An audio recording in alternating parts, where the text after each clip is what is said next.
Is life under the twin suns baking you like a nice bath on Mustafar? Is your skin resembling a wrinkly old Sith Lord? Do Tusken Raiders run when they see you? Well, that might just be because you are in need of Kaminoan skin cream. The Tatooine deserts can take a toll on our health, particularly our skin. As shown is Obi-Wan Kenobi, who does not use Kaminoan skincare. You know who does though? Bail Organa. Take care of yourself. Use Kaminoan skincare. Dial the number below if you are interested. And if you have any side effects resembling the ones down below, please contact your physician or start planning your funeral now.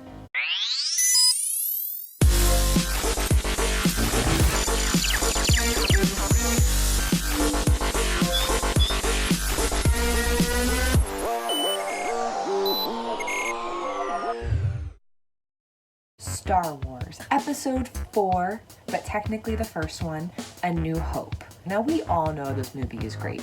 We all know the original trilogy in general is great. So what do I have to say on it? What could possibly be said that wasn't said before? I might as well end the video now. Instead, I'm going to talk about some of my favorite things about these movies and what I think makes this movie great. Right from the beginning with Star Wars, one of the things that you can tell that separates it from the rest of the movies that were in the genre at this time, so your Star Treks, your Aliens, your Close Encounters, your Closer Encounters, whatever. So what differentiates it from those other movies is, among many things, Star Wars didn't focus on making everything look shiny and new. Nothing is chrome covered here. Everything looks a little dirty. The galaxy is a little rough around the edges. And not only does that make it more believable in nature, but it also makes it more compelling and realistic too. Because for as much as science fiction is one of those things that's wonderful that you can project yourself into, and for as much as Star Wars is laser swords, blasters, and the Force, it's also a realistic sphere that we could put ourselves into with insanely human characters, even when they're not so human. Looking at you, Chewie. And with that, we just see so many unbelievable sights, especially for 1977. Even if you go back and look at these specialized versions of the movies, it's still insanely impressive what George Lucas was able to do here, making you feel like you were in deep space and giving this sense of grandiose gravity to the Death Star. That's no moon. And I just think of what it was like for me when I first saw Star Wars for the first time, and I was looking up at my small screen, because obviously I was not there in 1977, and I wasn't even a blink in my parents' eyes, they were kids at the time, and just looking at my screen and just seeing everything, and seeing the huge amount of wonder and possibility, because I think that's what A New Hope really is. It's possibility, it's hope for the cinema, it's so many different things. The imagery of Darth Vader and his large, all black knight look about him was so menacing for the first time for anyone to see. Pre-lightsaber too, he's choking someone in the first scene that we really get of him, but he's not using the Force necessarily. He's holding him up by his hand. So we don't really have a clear grasp of anything in this movie. We definitely get ourselves eased in. We start out in a starfighter battle type of situation, and we're introduced to Princess Leia, and we get to see a character unlike any we've really seen before, unless you count Ellen Ripley in Alien, which I think you should. It was really a young girl who didn't take any crap, who talked back to this gigantic, dark figure of death, and she still sticks her nose up to him, and she still tells him why he's wrong and why she's right, and she sticks to her guns, and she's got really nothing going for her other than her own gumption. At least that's all we think in this moment when we first see the movies. She gives them an answer because they're looking for the rebel base and they're trying to pry it out of her, and they're going to such lengths that they're willing to explode her planet over it. And Leia takes a moment and she gives them an answer. And then we later find out that that was a lie. So she literally lied in the face of her whole planet being destroyed. And it's just so funny because each character, so our main three characters, Han, Leia, and Luke, they're all sort of identified by their morality and their position in this whole war. And Leia is just so whole hog a rebel. And she's just very, very strict in her positioning in all of this. And then you have Luke, who's kind of bright-eyed and bushy-tailed, and he's seen nothing in comparison to what she's just seen and what she's endured, and how much, and he has no idea what the sacrifice is. But he learns that pretty quickly with his aunt and uncle on Tatooine being destroyed, who look way too old to be his aunt and uncle, by the way. They are destroyed on Tatooine because they think because the Empire gets wind of Luke having the droids. And really, these movies are about the droids. At least the first 6 are about the droids in some way. Like, there could be a story told entirely from their perspective. And R2-D2 and C-3PO, their friendship is established so quick. It's the quickest friendship in all of Star Wars that is just immediately identified, where you're like, yeah. C-3PO is a little bitchy and R2 is a little shit, but it works so well. And I love the concept of these two friends disagreeing and then just ditching each other in the desert and going their separate ways. And then when they come back together, they're just like, yeah, we know each other and we don't know anyone else here, so we're just gonna pretend that last part didn't happen. And it's just so funny because a lot of people complain about the newer movies and there being chance and fate and things just sort of happening. But Star Wars has always been about that. And that's been one of the wonderful, whimsical things about it. You know, Leia puts the plans in a droid. The droid just happens to end up on Tatooine. Then and this whole planet, he just happens to end up in the barge that Uncle Owen and Luke are buying from. And then, like, it just is like domino effect after domino effect. And then Han Solo just happens to be in the bar looking to smuggle money out of people for barely earned services. But like I was saying, they each have their own place in this war, you know? Luke is the bright-eyed, bushy-tailed newbie. Leia is the hardened general at this point. You know, she's got her position in the war, she is experienced, and she's seen a lot, and she keeps it together. And then Han Solo is like, nope, I want no parts of it. He is the moral gray. He is so gray, and then Luke is so bright, and Leia has her own aspects of grayness about her as well, because she was willing to sacrifice her entire planet in a way. Because if they found out that she was lying in that moment, and let's just say they weren't willing to destroy Alderaan at the time, they would have. And so she put the needs of the rebellion above her own and above her whole planet's, because she understood what was at stake. And then Han Solo doesn't want to put anything at stake but his own neck. And Luke doesn't really understand what's at stake. So we kind of learn a lot about these characters and their actions.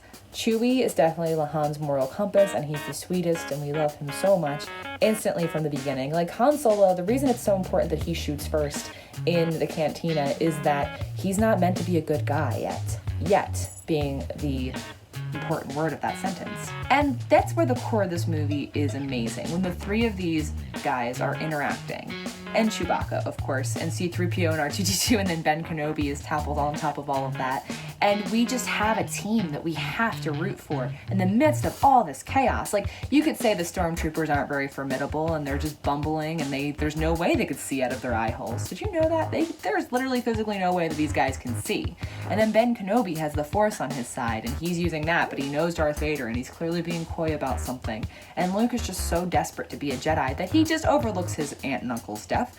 But the thing is that we are just forced to love them so much. Between Han and his asshole tendencies, just totally rejecting Luke the entire time, and of course him and Leia just fighting and wanting to rip each other's heads off, and you're kind of over here in the corner like, they're totally going to fall in love. We see that so many times. There's so many great moments in this. The trash compactor scene is a really big one, I think, where these guys all come together. They just met and they're just rejoicing and hugging. The thing about A New Hope is that a lot of bad things are happening around them. A lot of death is happening around them. You know, we see Aunt Beru and Uncle Owen die. We see Obi-Wan Kenobi die. We see the whole planet of Alderaan die. We see Yavin 4 be at total risk of exploding, and Darth Vader chokes out a few people along the way. And one of the things that's amazing about it is how much hope is in these people. You know, like, they haven't quite seen everything that they're going to see going along, but you know, Luke's toting the death of his family, Leia's toting the death of her whole planet, Han Solo's clearly got a chip on his shoulder, but you know, we just see them still constantly celebrating and pushing forward, despite some of their own apprehensions. What good's the reward if you ain't around to use it? And then Grand Moff Tarkin, who's played by Peter Cushing, is underused, but he's so effective in the place that he holds here as the cold and calculating imperial superior. And him and Vader have this back and forth that you can just tell that Vader cautiously listens to him, and there's this unspoken obedience, and there's a reason for that, and that's the Emperor, who's only really mentioned by name. We don't actually ever see him in any capacity, but we know that there's this empire being headed by an emperor, obviously, and that the empire is bad, the rebellion is good. You know, these aren't very deep messages right now, but it's how it's done in Star Wars that's so different. You know, we've seen good versus evil so many times in movies, even before Star Wars, and we've seen the rebellion versus the government. Even in our own history, you know.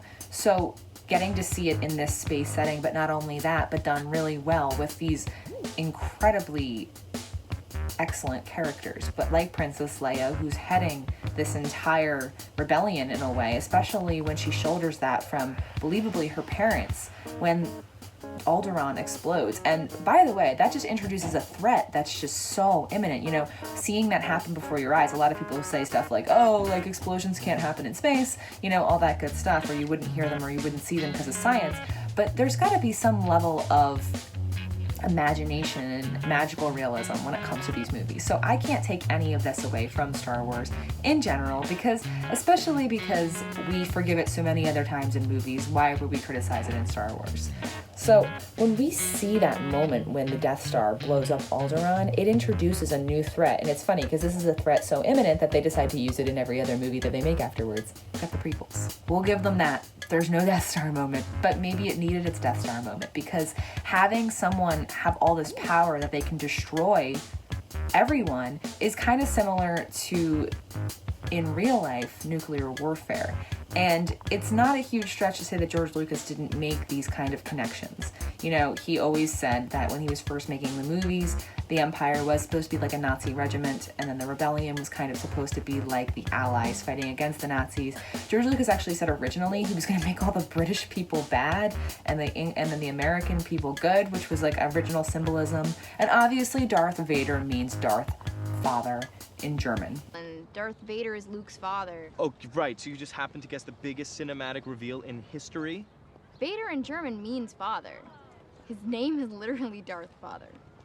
Anything that's in the fantasy world has to be based to some degree on reality for us to find it believable. One of the things that I will talk about a little, not negatively, but in comparison to the other movies, is a little bit lackluster, is the lightsaber fight. While every other fight is super exciting when you see Han Solo running down the hallway with literally everything to lose and he still does it, and then he runs right back, and all the humor and everything in that, and the starship battles and everything with the X-Wings versus the Death Star, all of that is really cool. But the fight between Obi-Wan and Vader is a little anticlimactic. At least for me it was. In the sense that I understand the point of it, and I understand that it's trying to show that Obi-Wan has become a more refined fighter. He's not quite in it for the level of flair that he used to be when he was slicing off his former Padawan's legs and arms. They just sort of tap at each other the whole time.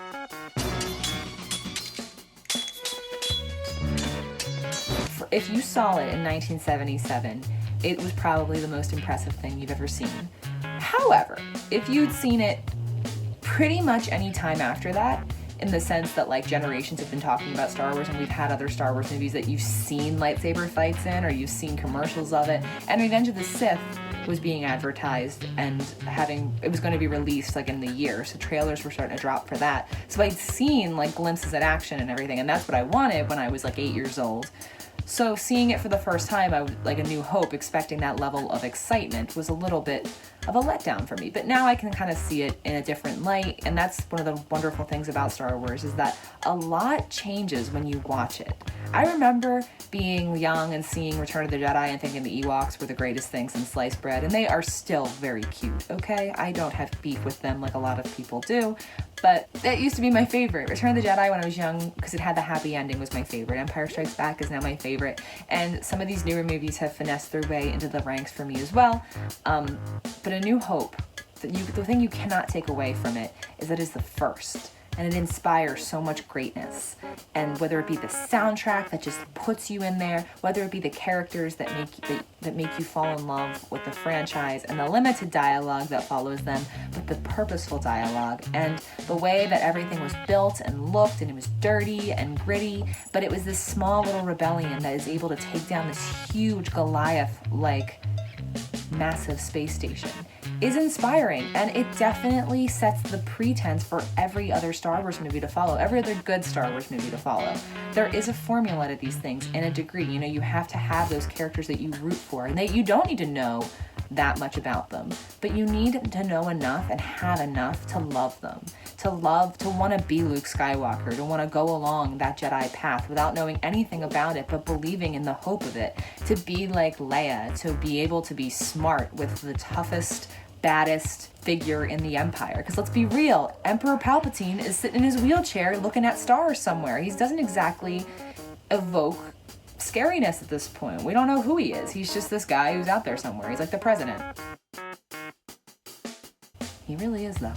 And then we have Han Solo, who's this lovable scoundrel that we get to see transform from beginning to end. He still holds a lot of his values, but he wants to help them. He has no monetary reason for coming back, but he does because he cares about Luke. And he cares about Leia too, and what she thinks of him, even after she calls him someone who only cares about money. You know, we need to have these little guys that we root for in this fight against the big guys, because everyone loves an underdog story, and that's what we get with A New Hope. So what is your favorite Star Wars movie? Is it A New Hope? I wouldn't blame you if it is. It inspires everything. It might not be the best Star Wars movie, in my opinion, but it has so much potential and creates an entire galaxy for us to all fall in love with and immerse ourselves in. And it has the iconic Leia do that I can't fault it really in any regards, being that it is the first. And you know how in school, when the kids who did their presentations before you got more leeway because they were brave and they went first, same thing goes for A New Hope. May the Force be with you. Have a great day. Here, listen.